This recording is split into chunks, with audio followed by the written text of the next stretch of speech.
Sehat RSA, kembali lagi di TikTok, tips dan informasi kesehatan Rumah Sakit Akademik UGM. Bareng aku, Hesti Puspa, tralalala.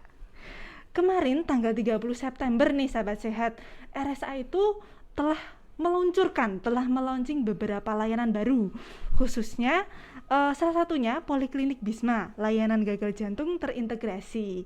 Nah, di podcast kali ini kita bakal kenalan nih dengan Poliklinik Bisma.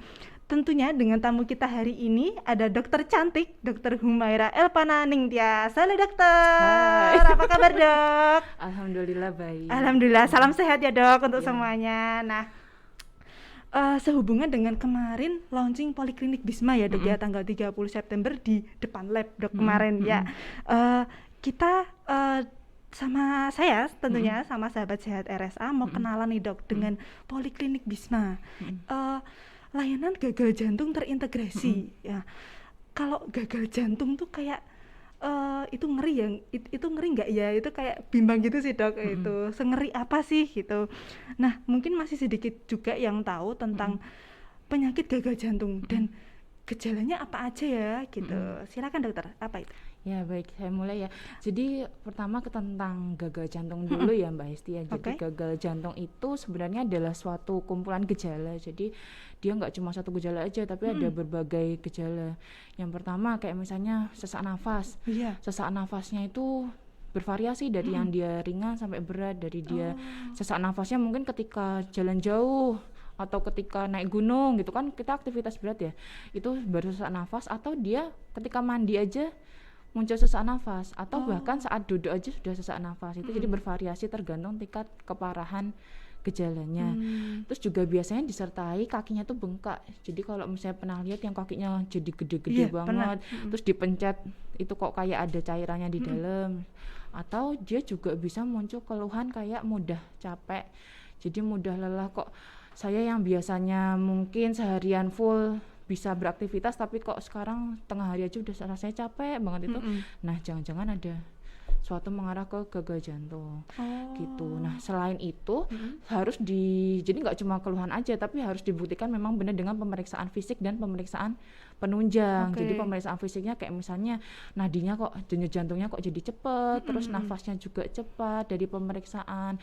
Lalu pada pemeriksaan jantung dan paru-parunya juga ada abnormalitas. Terus juga di ronsen kok jantungnya gede.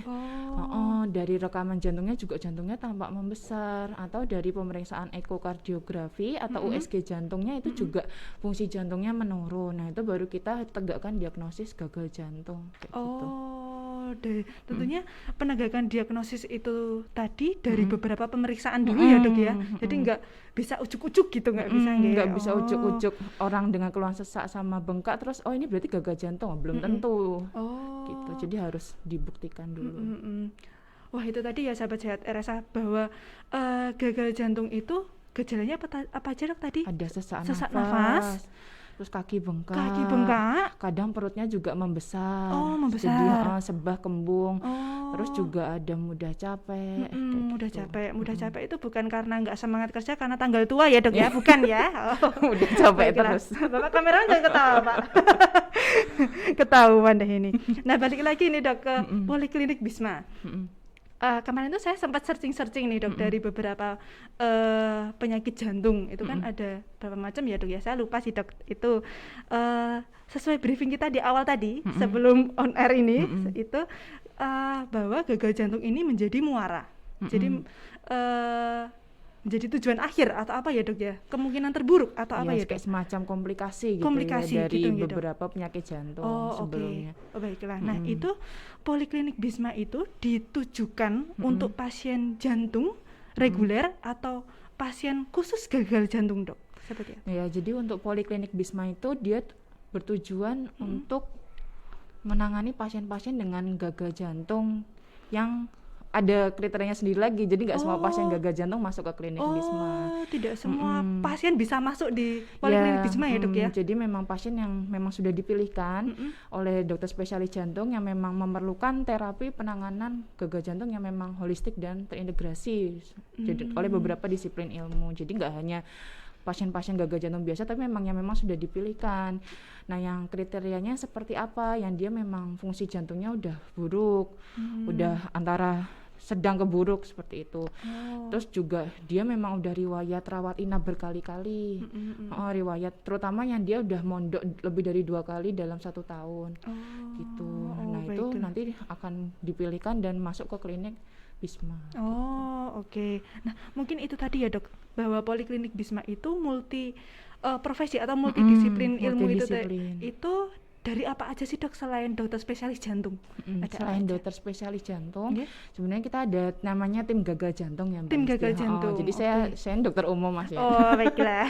Tapi saya tujuannya saya berfungsi di situ adalah untuk sebagai pencatat, jadi tim registry. Registry itu adalah mencatat pasien-pasien gagal jantung. Dan ini udah terkoordinasi, jadi se-Jogja itu kita udah ada terintegrasi. Kita punya aplikasi sendiri namanya Orion HF di Play Store. Nah itu kita tujuannya mencatat semua pasien gagal jantung yang memang harus masuk ke klinik gagal jantung di situ. Jadi nanti harapannya karena terintegrasi itu ya, maksudnya udah satu Jogja itu ini punya, jadi nanti pasien itu ketika berobat dimanapun rekam medisnya ada. Jadi pasiennya dia dengan gejala seperti ini di pemeriksaan fisik kayak gini, terus obat-obatnya kayak gini, itu dokter yang dimanapun tahu. Jadi dokter jantung dimanapun tahu. Asal memang masuk dalam itu apa namanya satu koordinasi itu yang namanya Orion HF kita. Nah lalu jadi itu yang pertama. Terus yang kedua, maksudnya multidisiplin itu adalah selain dokter spesialis jantung itu juga ada disiplin ilmu lain, kayak misalnya ada perawat ya pasti ya, ada perawatnya pun khusus memang perawat poli jantung. Lalu juga kita ada ahli gizi, lalu juga ada psikolog, dan nanti ada keterlibatan dari farmasi dan apoteker juga. Lumayan banyak ya dok ya multidisiplin ilmunya. Dok mungkin saya ulas sedikit ya mengenai aplikasi yang terkoneksi se-Jogja itu ya dok ya. Berarti pasien gagal jantung tersebut apabila periksa di rumah sakit lain itu sudah bisa langsung terpantau gitu ya dok ya? Ya, jadi asal dokternya memang masuk, dokter spesialis jantungnya masuk dalam koordinasi itu, jadi dokternya juga udah tahu maksudnya riwayat pasien sebelumnya itu apa gitu. Jadi biar penanganannya bisa lebih baik, jadi nggak berulang-berulang kayak gitu. Nah kalau persebaran ini poliklinik yang khusus menangani gagal jantung di Jogja itu sudah termasuk mudah ditemukan atau masih sedikit ya dok ya? Kalau yang khusus menangani tentang gagal jantung masih agak jarang sih Mbak. Masih agak jarang? Tapi kalau yang kita itu biasanya ya seperti Sarjito, RSA ya pasti, terus kayak di rumah sakit yang lain kayak di Wiro Saban dan lain-lain gitu.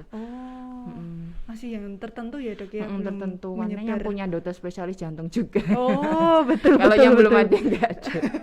Baiklah. Nah di pemeriksaan itu sendiri tentunya ada ini ya dok, kayak penunjang medisnya, salah satunya alat medis gitu ya dok ya. Nah alat medis yang ada di poliklinik Bisma itu apa aja dok? Selain tadi ada EKG, ada apalagi dok tadi? Lupa saya. Ya jadi untuk alat medisnya sendiri di RSA kita punya lengkap ya, cukup lengkap. Nah itu pasiennya akan menggunakan yang mana tergantung kondisi masing-masing pasien. Jadi kita punya macam-macam ya, ada alat tensi tadi ya, terus alat rekam jantung atau EKG, terus alat USG jantung atau ekokardiografi, ada treadmill test untuk biasanya untuk mengetahui fungsi-fungsi apa kira-kira ada penyumbatan iskemik atau koroner enggak sih di pembuluh darah jantungnya. Terus juga kita punya MSCT koroner, jadi pemeriksaan CT scan jantung untuk mengetahui kira-kira sumbatan jantungnya itu berapa persen, itu juga kita punya di RSA. Nah nanti tergantung kondisi masing-masing dari pasiennya, karena kan gagal jantung itu kan sebenarnya kan tadi ya suatu komplikasi atau muara ya. Nah dia tergantung penyebabnya apa, karena dia penyebabnya itu banyak. Dia ada karena memang riwayat hipertensi lama atau darah tinggi yang menahun, itu kan bikin jantungnya akan makin lama akan makin besar, terus akhirnya terjadi gagal jantung. Atau dia riwayat diabetes, atau dia riwayat penyakit jantung koroner. Nah itu kalau penyakit jantung koroner makanya kita perlu pakai treadmill atau MSCT jantung untuk mengetahui besarnya itu loh apa sumbatannya di arteri koronernya berapa. Atau bisa juga jadi gagal jantung itu bisa juga disebabkan karena gangguan irama jantung. Makanya kita juga punya di klinik gagal jantung tuh alat EKG rekam jantung maupun alat EKG yang nanti dipasang bisa mengetahui irama jantungnya berhari-hari. Jadi kan kalau EKG kan cuma saat itu aja ya irama jantungnya. Tapi ada yang namanya alat Holter monitoring, itu juga kita ada di poli jantung.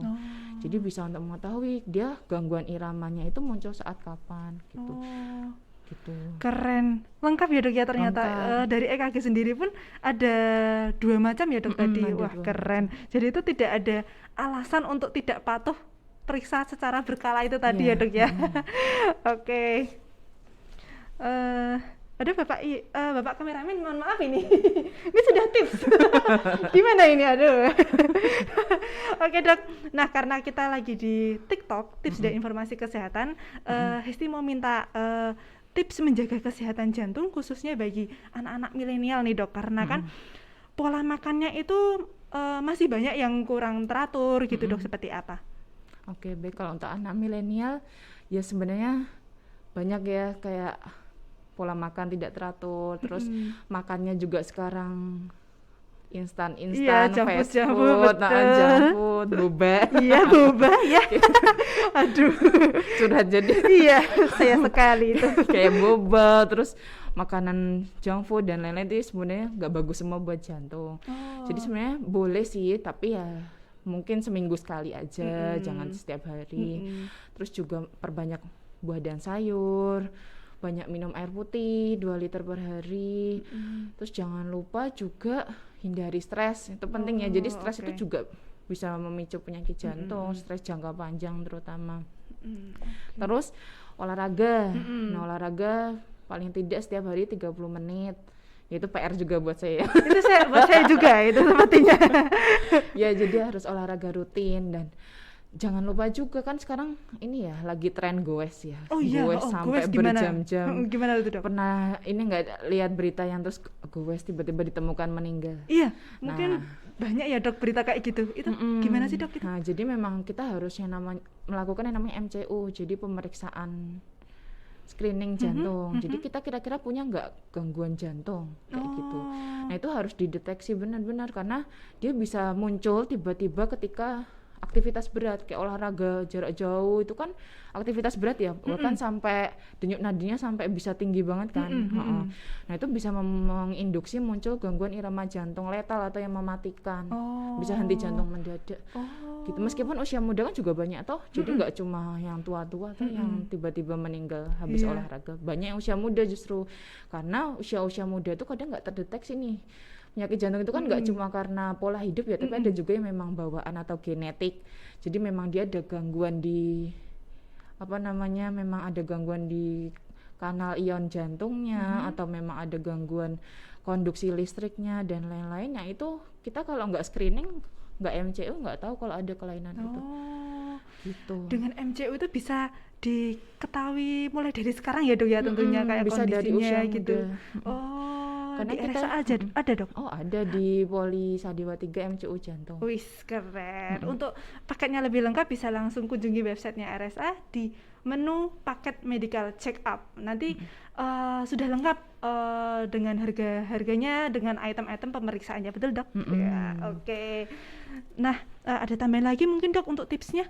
Untuk tipsnya juga ini ya penting banget ya, untuk pasien-pasien gagal jantung itu dia bisa terinduksi gagal jantungnya jadi lebih berat itu pada kondisi tadi ya, jadi serangan jantung berulang. Terus ada kondisi misalnya dia terkena infeksi. Nah, infeksinya itu seperti apa, kayak flu, batuk kayak gitu, itu dia bisa menginduksi gagal jantungnya lebih berat. Makanya pada pasien gagal jantung itu harapannya adalah dia bisa melakukan vaksinasi juga. Jadi selain vaksinasi COVID, kan sekarang wajib ya COVID ya. COVID juga wajib banget. Nah, itu juga pasien gagal jantung itu juga sebaiknya melakukan vaksinasi influenza sama pneumonia. Ya, kita di RSA juga ada. Ada banget. Filenya pernah bikin ya Pak Imam? Pernah. Iya, jadi fungsinya adalah ketika nanti mengalami flu atau sakit pneumonia itu nggak berat dan tidak membuat gagal jantungnya semakin berat. Tidak memperparah ya dok ya tentunya. Oke, dengan vaksin COVID yang utama, jangan lupa vaksin influenza dan vaksin pneumonia. Itu sudah Itu udah lengkap. one stop di RSA ada Wah, semua. ada semua. Tapi nggak bisa ya dok, kalau suntik sehari langsung 3 kali itu nggak bisa ya dok ya. Agak bersemangat itu sepertinya pasiennya. Oke, menarik sekali obrolan kita kali ini ya dok ya, dan sangat informatif sekali tentunya. Nah, informasi layanan di RSA UGM dapat diakses di sosial media kami, ada Instagram, Facebook, Twitter, dan juga website. Dan jangan lupa subscribe channel YouTube kami, dan jangan lupa klik loncengnya, klik like dan share ke teman-teman dari keluarga semua. Oke. Terima kasih banyak Dr. Elpa sudah hadir di sama-sama. TikTok. Semoga kita dapat berjumpa di TikTok selanjutnya ya dok ya. Bersedia ya dok? Kok tertawa ini Dr. Elpa? Oke, saya Hesti Puspatra Lalala bersama Dr. Humaira Elpa Nanding Tias pamit undur diri dan sampai jumpa.